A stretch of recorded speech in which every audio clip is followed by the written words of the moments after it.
Hi, everyone, and welcome back to Malice in the Mitten. I am your host, Tracy Preston, along with my bestie, Christine Mulligan. Hey, Christine. Hey, Trace. Hey, everybody out there. Welcome back for another Malice Monday. This is Season 1, Episode 10, Part 3, the continuation of Brent Koster. So if you have not listened to the previous 2 episodes, please go back to Season 1, Episode 8 and 9 before you start with 10. We are picking up where we left off. So in this final piece of the mini-series, we have a couple more friends of ours that are filling in for some of the parts that I introduced in the last episode. So in this one comes Nina Mulligan and Regina Lindsay. The grittiest of the gritty was in the last episode, but I'm still going to place a trigger warning on this final episode. So let's finish this beast. Let's get at it. So here we go. We're going to start right back where we left off. Yep. So here we go. And I'm going to start as Rothermel. You had a psychological evaluation done back in June 16th. You met with Mr. Tolsma, correct? Yes. You met with him, or it looks like actually it was done over a video like this? No, it was in person. Oh, was it? Okay. I'm sorry. I'm confusing you with the last hearing that we did that was done over video. So you met with him for about 75 minutes on June 5th, 2020. So back in June, a couple of months ago, 3 months ago, I'm just looking at it, and he summarizes, well, he went through a lot with you. He questioned a lot of you or asked a lot of questions, correct? Yes. You guys went through a lot. Did you get a copy of that report by chance? Yes, I did. And is that report accurate? It is, with the exception of a few minor things, but they were of no consequence. Have you had any sexual programming over the years at all? I attended group therapy. When was that? In the 80s. What did you get out of it? Well, there's the issues of insight. There's the issues of empathy and the issues of remorse. Unfortunately, I was switching psychologists. I think I went through about 3 or 4 psychologists. I didn't cause it. It's just one of them quit. Another one quit the group therapies and whatnot. And I ended up with one at the end. I just wasn't getting anything out of it. I just stopped, with the therapy. But the one that I really made some strides with was Pek Sinjo. He actually went into a lot of details, pulled a lot of stuff out of me, and really laid it out in one of his reports. And what did he pull out of you as far as regarding what? Well, the insight, why it happened, how I felt, whether I regretted it, how my co-defendant played a pivotal role, so to speak, etc., etc. Everything about the crime. He knew quite a little bit about me. Looking back at that, and granted that was, when was that? You said that was in the 80s? Yeah, I can get the dates here if you want me to. Well, I guess I don't necessarily need to know the exact date unless you want to. I'll let you put it on the record. I got the reports here. That's January 1980 with Michael Kalsowitz. And so that's the guy that you had a lot of speaking with, and you kind of came to some good realization? No, that was Pek Sinjo in 1985. Now, I also had sessions with Nancy Artley in 1981. Okay, 1985. So that's been 35 years now. And you come to the realizations by your insight and about your crime. Did you ever talk about, and granted this was a long time ago, but did you ever come to any insight about how you could counteract the things that caused you to do this back then? Nowadays, we would call them triggers. What triggered you to do this, and how do you plan to counteract that? Was there any discussion back then about that? Other than to make me fully aware of what I'd done, I have no desire to commit any crimes. The crimes are my past. As far as triggers are concerned, I don't think I have any. All right. But you gave, as far as the psych interview back in June, that report is accurate, and you gave the psych your entire story, it sounds like. Pretty much. He was reading from a list and asking me a slew of questions. I forget how many pages he had of questions, but it was quite a few. He went through a lot. Okay. As far as your drug use, I think we talked about that, and Mr. Egan covered that with you as far as your alcohol and drug use. When was the last time you used since you've been down? Used? Yeah. Have you used since you've been down on the inside all these? Oh, every once in a while I had in the past, I'd smoked marijuana. And when was the last time? 30 years ago. So you've been clean for the past 30 years? Yes. No spud juice? Nothing? No pills? I do not get involved with spud juice. My neighbor died from it, and I would never touch that stuff. All right. As far as your juvenile record, there was an incident prior to this, where I believe you stole a car. Is that correct? Yes. Was that your only juvenile conviction or juvenile adjudication? You stole the car back on, it looks like, in August of 1970 or so? I got involved in a number of car thefts, and I was placed in foster care. After I was released from foster care, I again got involved with car thefts. Why were you stealing these cars? I like to drive, adventure and whatnot, riding. Were there crimes you committed that you weren't caught for? Breaking and entering. Homes or businesses? Both. And did you steal items from those homes or businesses? Yes, I did. Okay. About how many B&Es did you commit? I would be guessing, but anywhere in the neighborhood of 20, 30 at least. Quite a lot then. Yes. And this, well, I guess if you were 15, this was your teenage years, obviously, prior to the murders. How old were you when you were doing these? Probably 13, 14. My last question for you is this, Mr. Koster. Why should the Michigan Parole Board trust you and grant you this parole? I've changed over the years. I respect life. I know how precious it is and should be protected and respected. I'm no longer a kid, the immature kid who committed these horrible crimes. I've matured into an adult with a healthy respect for things. I would really like to make the community a better place by donating some of my time helping out with some of these programs to help kids. I don't know which ones I can get involved in and how much time I can actually devote towards it, but I would like to get involved in something like that. And the rules of society exist for a reason. They need to be followed. To give you a small example, if I were out there right now and I pulled up to a stop sign, I would come to a complete stop, and I'd make sure I'd use my turning signal. And I don't care if a car was inside or not. I mean, it's a small example, but I don't have any desires for committing crimes. That's in the past. And I respectfully ask, the parole board to allow me to spend my remaining days in society rather than prison, where I will ultimately die. Thank you. Mr. Egan? Mr. Koster, I'm going to be asking you questions regarding your time while incarcerated. And let's start off with misconduct tickets. In the time that you've been in prison, I understand that you've received 2 major misconduct tickets. Is that right? 2 major misconducts, yes. Tell me what those tickets were for. One was for substance abuse and the other one was for threatening behavior. The substance abuse ticket was due to you not providing a urine sample. Is that correct? Yes. Were you using at the time? No. Well, was there a reason why they would have asked you for a urine test? No, it's random. They did a lot of random testing. Your other ticket was for threatening behavior type of ticket. Is that correct? Yes. What happened with that? I went to the chow hall. I was hungry. I went through the line and got a tray, ate real quick, jumped back in the line to get another tray, and I was patiently waiting all the way up to the beginning of the line where you get your tray. And this food steward saw that I had gotten back in the line. He waited until I got all the way back up to the line and then went to reach for the tray, and he pulled it back with a big grin and he said, "You've already ate." I don't know how else to say it other than I lost it.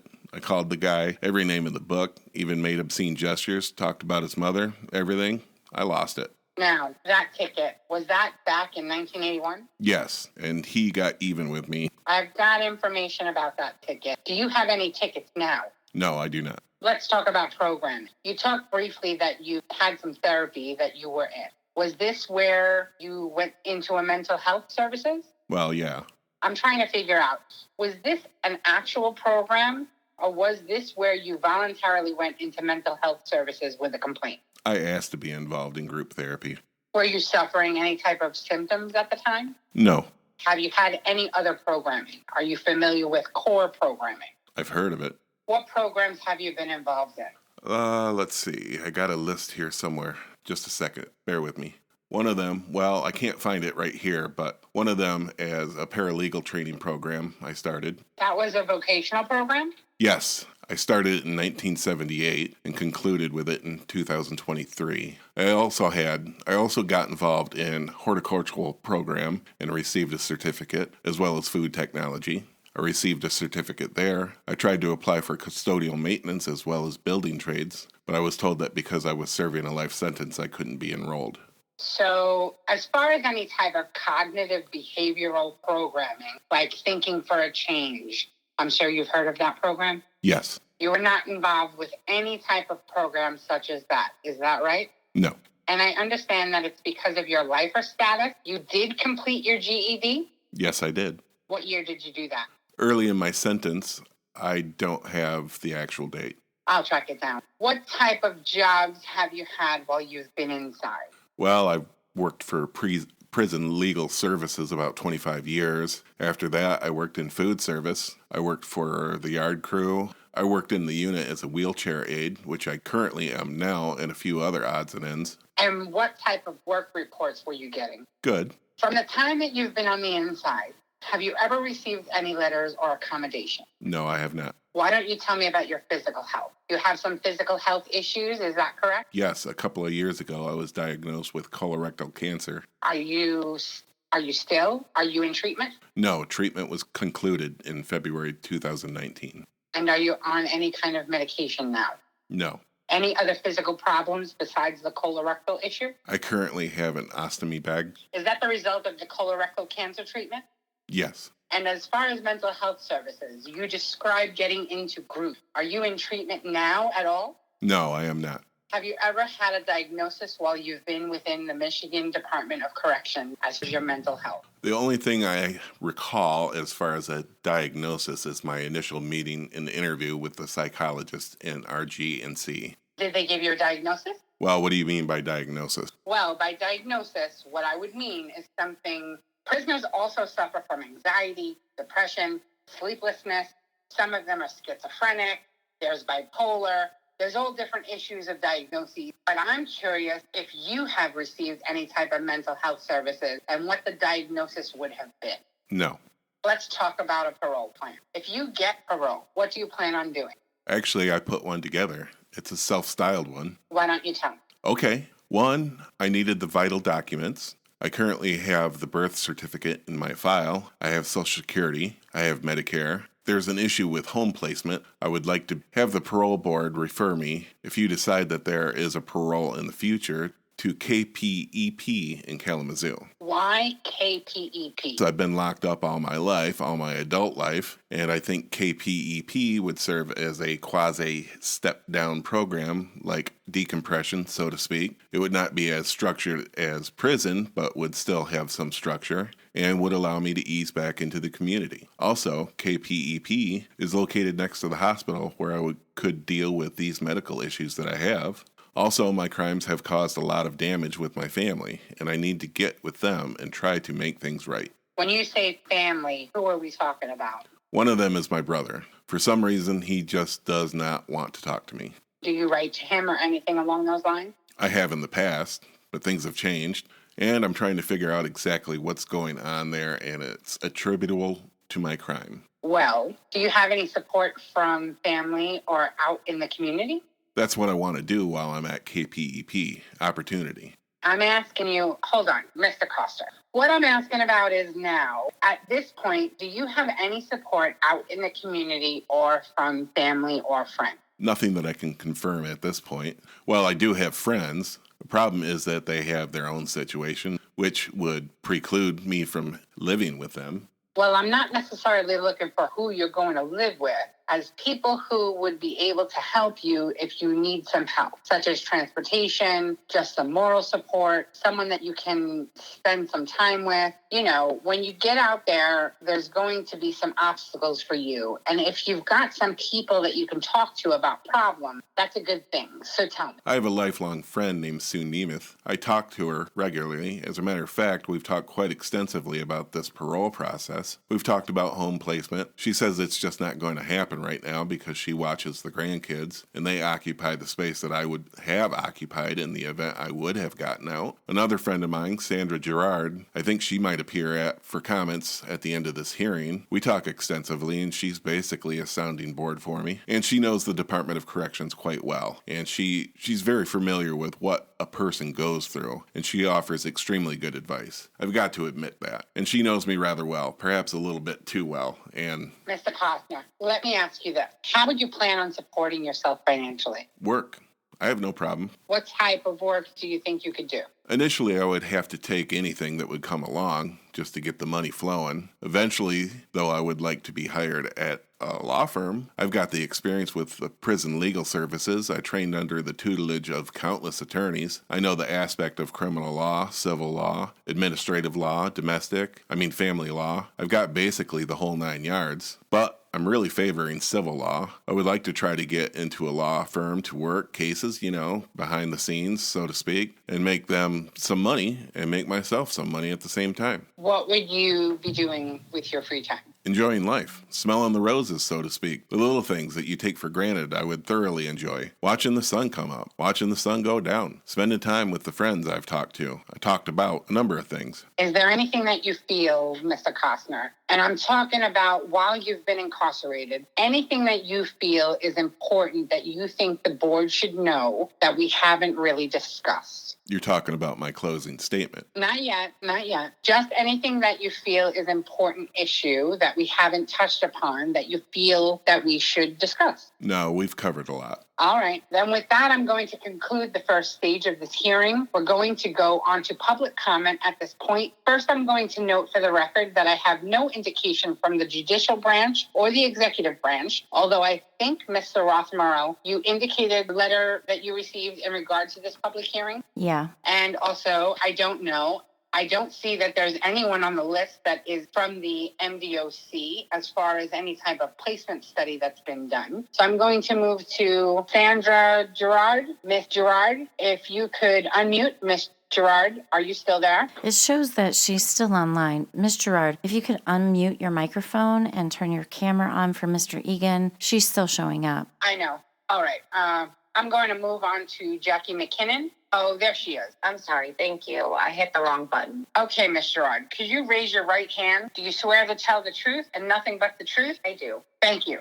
First, please state your full name for the record and spell your last name. Sandra L. Gerard, Girard. And how do you know Mr. Koster? I was his supervisor at Prison Legal Services for 25 years. And in the years since that program ended, we've maintained contact by occasional phone calls and JPay primarily. Thank you. And what would you like to say in support? Before I start making my statement, I just want to mention that Ronald Simpson contacted me this morning and he had an unexpected conflict and he's not going to be able to make it to speak today. Thank you. I first met Brent. I was hired as a staff attorney by Prison Legal Services in 1983. We had our main office in the central complex of the state prison of Southern Michigan, and Brent was one of the prisoners, paralegals, that had gone through extensive training, formal paralegal training by my predecessors at the program. I was hired as a staff attorney, and then I became a director the following year, and I supervised Brent from 1983 to approximately 2005. The last couple of years was done by phone as the office inside the prison was closed and we moved outside. Over the 37 years that I've known Brent, we have discussed his case occasionally, and he is always extremely ashamed and remorseful for his crimes. It was very difficult for him to speak about them. As you've mentioned, he was only 15 years old when he committed these crimes, and he testified against his co-defendant and received a parable life sentence. Ironically, if he hadn't gotten the plea bargain, he would be considered a juvenile lifer and would be eligible for resentencing under Miller. But as I learned more about Brent's background, I became aware of basically how dysfunctional his family was, that his mother was mentally ill and would frequently do things in public that embarrassed the whole family, and especially the teenage children. And she was hospitalized on occasion. And his father drank excessively. He struggled to take care of the 5 children. I couldn't believe that this was never raised at the sentencing or in the pre-sentencing investigation report. But Brent Brent was opposed to bringing this up. He did not want to bring any public shame to his family, and he always said that his parents didn't make him commit the crimes, so he didn't feel like he should bring those issues up as mitigating factors. I have watched Brent mature over these almost 4 decades, and I was especially impressed when he was diagnosed with colon cancer, and the mature way he responded to that and was able to advocate for himself in a calm and reasoned manner to get the treatment and supplies that he needed.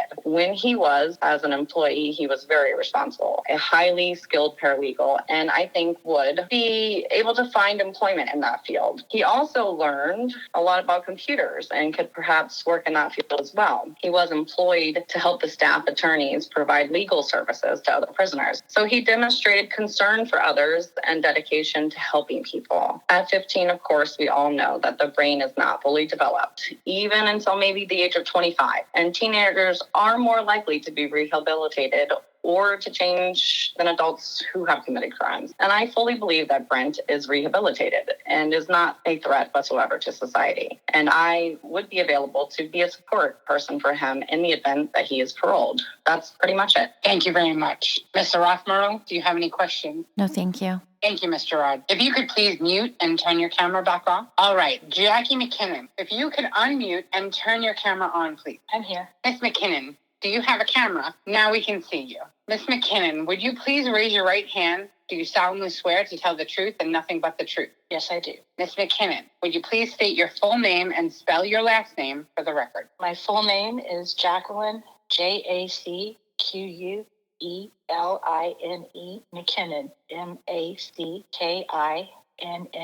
Mackinnon. And Miss McKinnon, what's your relationship with the prisoner? I consider myself a friend of Brent Koster's. I've known him for about 20 years, but we haven't spent a lot of time together except via mail or telephone. I retired from the Michigan Supreme Court staff in 2001, and at that point I volunteered with Prison Legal Services when they were still in the Central Complex at Jackson. Brent was one of the prisoner paralegals there, so that's how we became acquainted. Okay, what would you like to say in support of him? He's very intelligent, dedicated, responsible member of the Prison Legal Services team. And I didn't know him, obviously, as a teenager.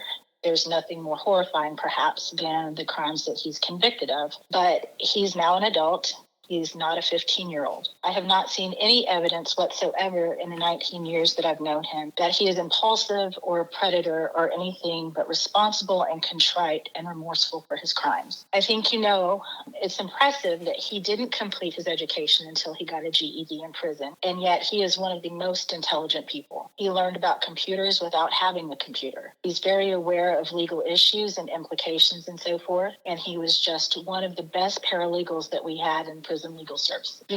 I'd also like to make the comment, let me go back. When Brent developed colorectal cancer and I found out about that, I got in touch with him in a more immediate way because I went through that myself about 15 years ago. And so he was able to talk to me about medical issues and some questions, and not having access, as prisoners don't, to a lot of resources. He asked me to look things up on the computer for him. And I was so impressed, as Sandra said in her comments, with how emotionally mature he was in dealing with this very serious illness and with the colostomy that resulted from that. I just think it was quite remarkable. And when right at the offset of this, when he was asked why he wanted to have parole or why he deserved it, and he said he's sick of prison, you know what? I saw it in his face. The whole experience of colon cancer, how much that can take out of a person, how precious freedom would be to someone who has been through that. I would be happy to have Brent as a neighbor. I'd be happy to introduce him to my family. And he knows my husband a little just through JPay, but I consider him a friend, and I am happy to do so.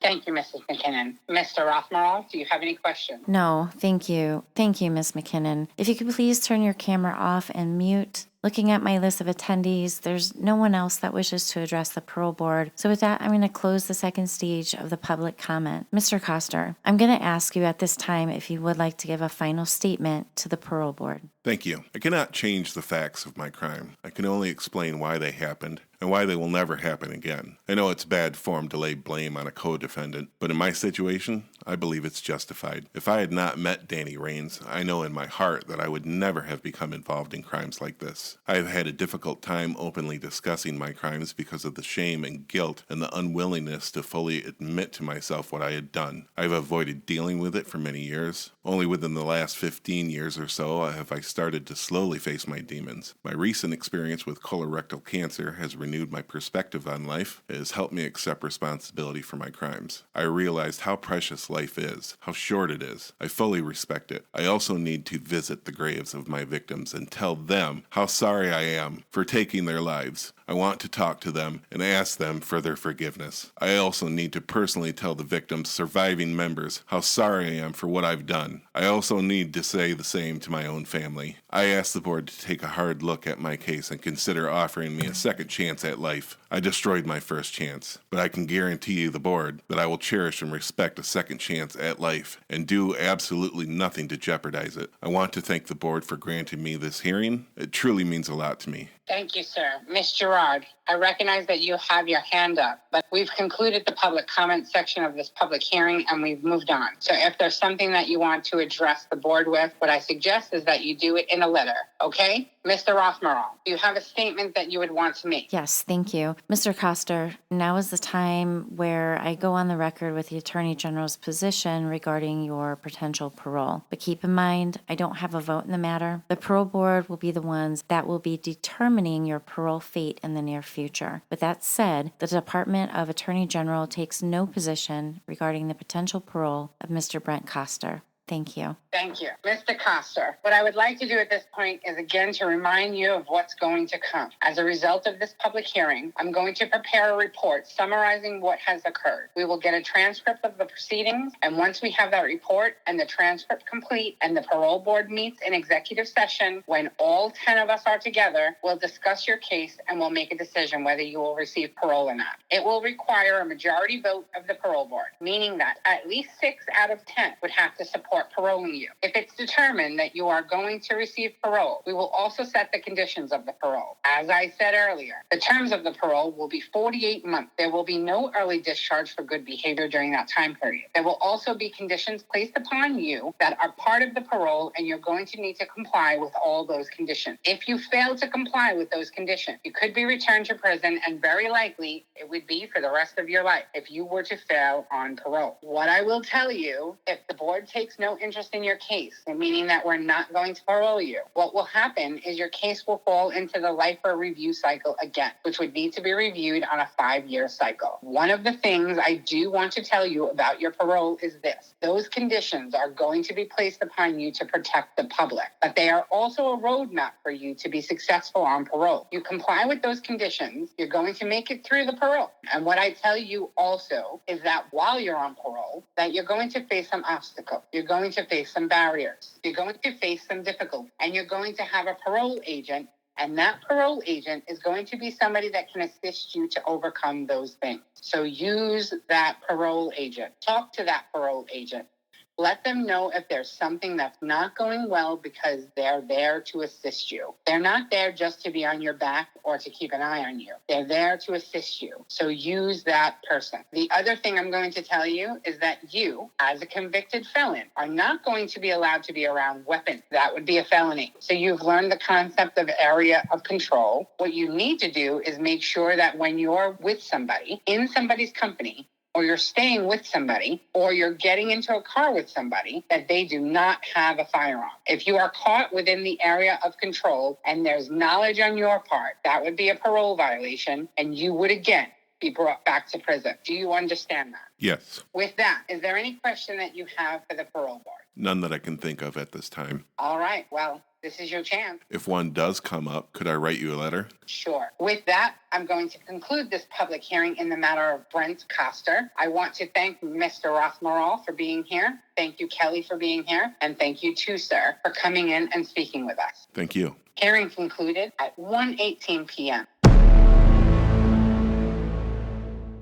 that concludes the public parole board hearing of Brent Koster. Oof, that was a long one. It was interesting that we did the, reading with different voices. So I hope that comes across well to our listeners. But can I just tell you, with me, you know how I like to get ahead of myself. I was on mute half the time, piping in left and right. I just can't even with these two women. And another thing, I've got to see, my brain is all over the place because this was too much where I had to be quiet, Trace. I know it was hard for you. I would have loved to have been sitting next to you with Nina.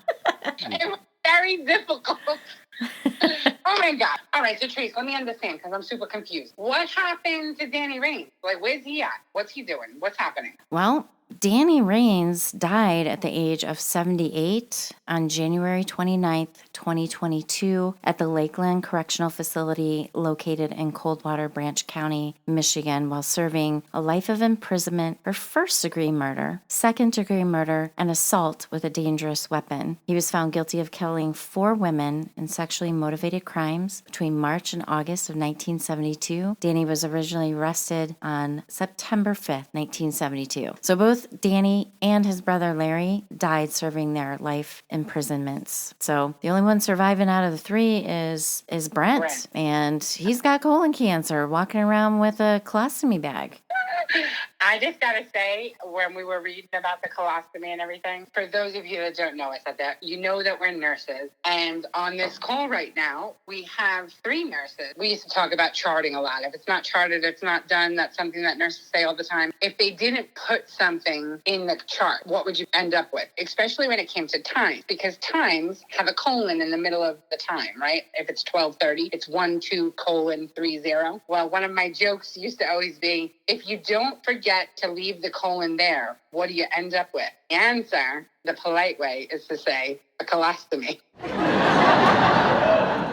You end up with a bag of shit. A bag of shit. Don't forget to burp it.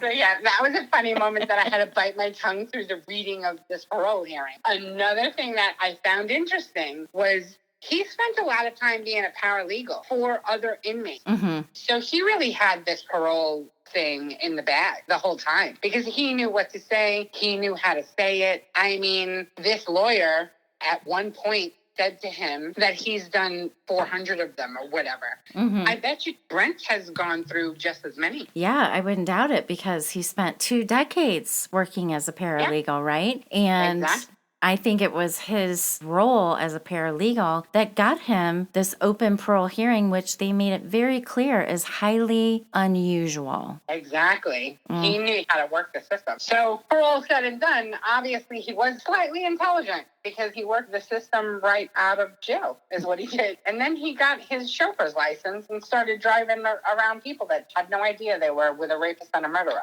Right. And now, couldn't you imagine who's calling this guy with this cash up front or wheels don't roll logo on his business card? Could you imagine what it must have felt like to be like, holy shit, he drove me around. He knows where I live, or where'd he drop me off? Where'd he pick me up? That's That's crazy.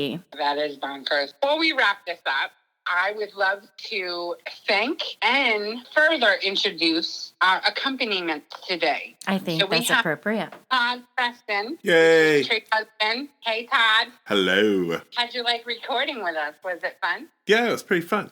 Well, I was in the drama back in the school days. And then we have my at wife, the local Nina. theater. Yeah, it was fun. But what troupe were you in high school? What troupe? What are you? Yeah, then you are not a theater kid. Get out of here. You don't know what I'm talking about. You didn't do shit on stage. What? I got pictures, yo. I'm a lesbian thespian. Read that. That's her troupe. This is what I find so interesting about this entire thing. It's a little insight. I am the glass half full part of this relationship, and she gets on me all the time because I'm always seeing the reality of things, which she calls negative. I just call it reality. And to hear her be so negative about somebody is actually quite jarring because the whole time I'm here, I'm like, look, I have a 17-year-old, okay? And she drives me nuts. She makes some pretty stupid decisions. And one part of me would be like, lock her up and throw away the key. And the other part of me would be like, well, damn, she's a kid. They make mistakes, and I don't know how his demeanor was, only based off of the way he spoke. He seemed very casual and almost flippant. But what do you expect for somebody who's been in prison since they were 15 years old? I mean, we say all the time, our system sucks, we need to fix it. There's never anybody that's rehabilitated. There's never anybody that gets out and doesn't recommit crimes. And here we are possibly having maybe just one person who actually did the work. And I don't know if he fully understands, because I think he's stunted. Mm-hmm. I think he still thinks like a 15-year-old, but he's clearly done the work. So as much as I don't like his crimes, I have to say I feel good that he got paroled. Is that not what we're supposed to be doing with our system? I know it doesn't work that way generally, but that was kind of like how we came up with this whole thing. While I don't really like him as a person, and I personally wouldn't want to get into a taxi cab with him, I do hope that maybe he could be the example of what our system was founded on, and possibly he did change who he was and became a better person. I don't know. That's what I want out of that story. I like your point of view. Like you said, that's the ultimate goal. It's just, I wouldn't want to be in a car with him. He's earned his right to be out walking in society with everybody else. Exactly. And I think if any of us were in that position and we were that person and we had done the work. No. You're saying you wouldn't want them to let you out? I say no. Because normal, regular people with normal, regular brains that have a respect for themselves and for the world around them would not rape and then choke somebody out. That's not normal. Thank you. That's not normal at any I 100% agree with you. I was a violent kid. I grew up in New York. You know what I'm saying? So, and when I say I was a violent kid, that's the way it was back in the 80s and the early 90s. We didn't carry guns in New York in the 80s and 90s. We had our fists. So whenever you had a problem, you beat somebody up. I get that. I understand violence to a point, but not murder. And then not rape. I mean, rape in and of itself, it's the worst of the worst. It usually happens to someone that A, is caught off guard, so they're not prepared. And B, they're usually overtaken, which means that they're over-muscled. They're outmatched. So it's kind of like watching a bird get eaten by a dog, of how brutal rape is. That's not normal. That's not normal at all. And then to be able to kill them on top of that. I kind of have mixed feelings about this. Yeah, first let me introduce Regina, co-worker. Regina is also a co-worker of Tracy and myself. She is a phenomenal nurse with critical care background, vascular surgery, and all of that. And we love her, which is why we asked her to read with us today. So, Regina, thanks for joining us. Well, I have a couple of things. I worked at a level 1 trauma center in a major metropolitan area. And, we got a lot of what we lovingly referred to as guests of the state who were incarcerated for a variety of issues. And most of the time, unless they volunteered the information, I didn't know what they were convicted of. And it was probably better that way, because that way it's not impacting my nursing judgment, when I'm going to care for somebody. But there were some of them who definitely were convicted of very violent crimes. And, sitting there talking to them in the emergency department, and when you're providing care to them, they were nice. They were good people. They seemed like good people. They would talk about their families and how much they loved them and how much they loved their kids and they missed their families and things like that. But not to put it too fine a point on it, it's kind of like a dog that has a history of attacking somebody,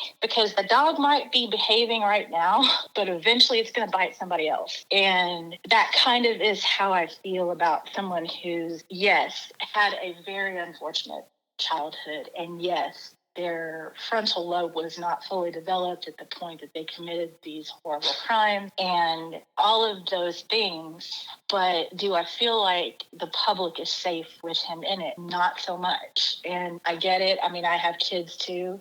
Mine are 23 and 28. And that 28-year-old gave me a run for my money. But the thing is, yeah, she had some fist fights, but she never had the impulse to murder somebody that she couldn't control, right? So there's something very seriously wrong. And I'm struck by the fact that even though he did a lot of other programs while he was in prison, he didn't do psychological treatment. He kept quitting that. He did everything else. He didn't participate in the mental health services that were available to him. And that's the only thing that I feel like could possibly have rehabilitated him. Seems like a narcissist to me. It's everyone else's fault. A little bit, yeah. That's Yeah. my 2 cents. Yeah, I agree with you. And that was something that bothered me too, because when he had therapy, it was back in the 80s. He's had nothing Yeah. since then. You know, I get, like, you have to find the right fit for a therapist and someone who's had hundreds of thousands of dollars worth of therapy. You don't necessarily connect or feel comfortable with every therapist, and it is key to find someone you feel like you trust and who gets you. But over the course of 40 years, you can't tell me that he didn't find a single therapist other than this one person back in 1985 that he felt like he could connect with or speak to. The other point to that is dissociative disorders and how we understand them have come light years since the 80s. As Yeah. far I as totally agree with you on that. You know, especially, you know, even just the documentaries that you've seen on orphans in other countries, that these children that aren't held, they aren't nurtured, and they develop this inability, this physical inability to have empathy for anybody or to make any real emotional connection with anyone ever. And is it their fault? No, but it also, they've crossed that line into being, you know, harming other people, have no empathy for the victims or have no concern for the consequences. Then that kind of tells you there's a limit to how much help can be provided. Yeah, agreed. But there's also another little nugget in here. Like, you know how I like to flip the script a little bit and think of it from a different perspective, right? Because perspective changes everything. Let's just say, I'm sorry, Trey, remind me, was it Danny Rains? That was the guy that he was doing this with? Yep. Okay, so let's just say Danny Rains was a 27-year-old guy and Koster was a 15-year-old girl and did everything and assisted and did the murders. Maybe not the, what do we call it again? Vaginal? Maybe she wouldn't have participated in the vaginal, but if she was anything like me, she might have. So let's just say for a minute, just because it flips the script, right, that Koster was a female at 15. She may have never went to prison. Yeah, absolutely. That's So that valid. would have been there. And to be honest with you, he wasn't violent at all in prison. I mean, I get that he was, in effect, a rapist. So there wasn't anybody to rape, per se. But I don't know many violent criminals that don't then go on to commit violent acts also in prison. So he didn't ever commit any violent acts the entire 40 years he was there.